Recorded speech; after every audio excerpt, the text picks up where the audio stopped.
As plans for today were being made, it was quickly apparent that Kristen and Colby were in sync.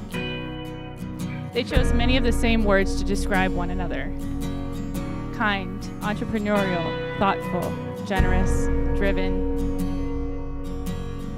It is this understanding of what makes them individuals that Kristen and Colby have built their relationship and their future, both figuratively and literally. No, I'm filming you.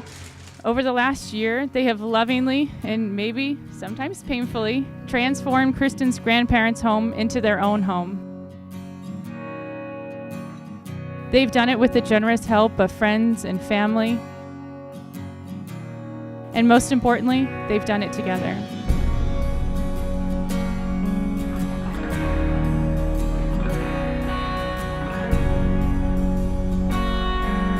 The decision to purchase Kristen's grandparents' home was made while they were living in Philadelphia, which is also where they first met. I met Colby at Cornhole, and I remember thinking how handsome and gentlemanly he was, and how perfect he would be for my Kristen. Colby had his eyes on Kristen from the start. Being an engineer, he's clearly a smart man. I wish I could say that it was love at first sight and the story ended right there, but it took a little while. Whoever it was that taught Colby the art of persistence, Mr. Kennedy, maybe you have something to do with that. Well done. He has the biggest heart, and all he wants to do is care for Kristen and for her friends, her family, anybody that she loves, he loves immediately. This is awesome.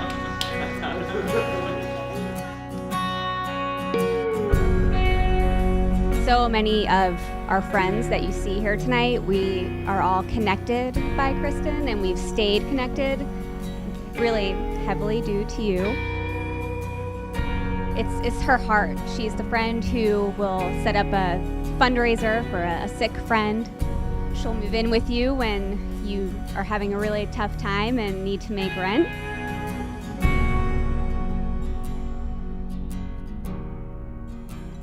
Unlike myself, who is impulsive and impatient, Kristen is a thinker, a planner, and I'm very happy that she took the time to wait for the right guy.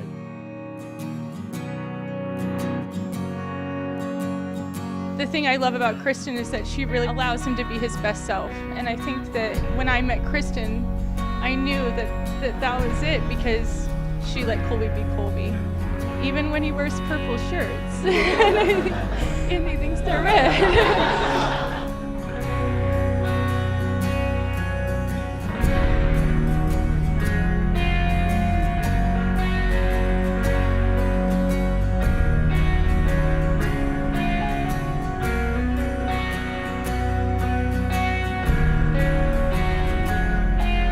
With each of these decisions, they've determined how to make this house their home, the way that they communicate with one another, and their desire to maintain family traditions in a house where so many memories have already been made. They focused on what's inside the walls as much as they focused on what's outside, just as they've done with their own relationship. It's what led them to this point today.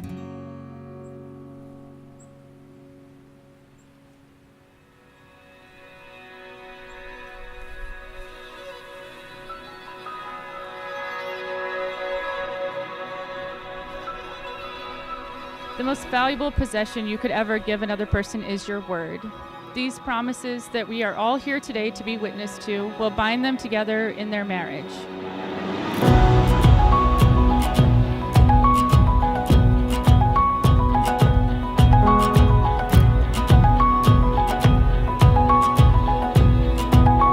I promise to be true to you in good times and in bad, in sickness and in health.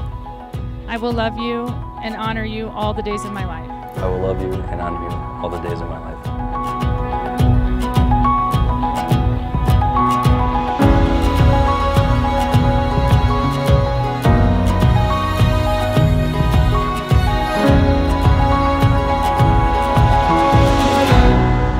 Most people speak of wedding rings as being circle with no beginning and no end, signifying eternal love and commitment.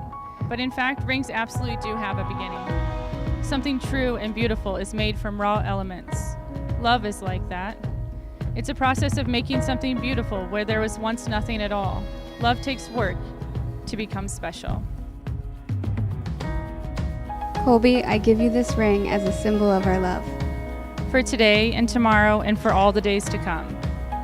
For today and tomorrow and all the days to come. Where this is a sign of what we have promised on this day. And know that my love is present even when I am not. I know that my love is present even when I'm not. So it's my great honor to introduce you to Mr. and Mrs. Colby and Kristen Kennedy. Colby, you may kiss your bride.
Love you both. May your life be filled with years of happiness and sounds of joy.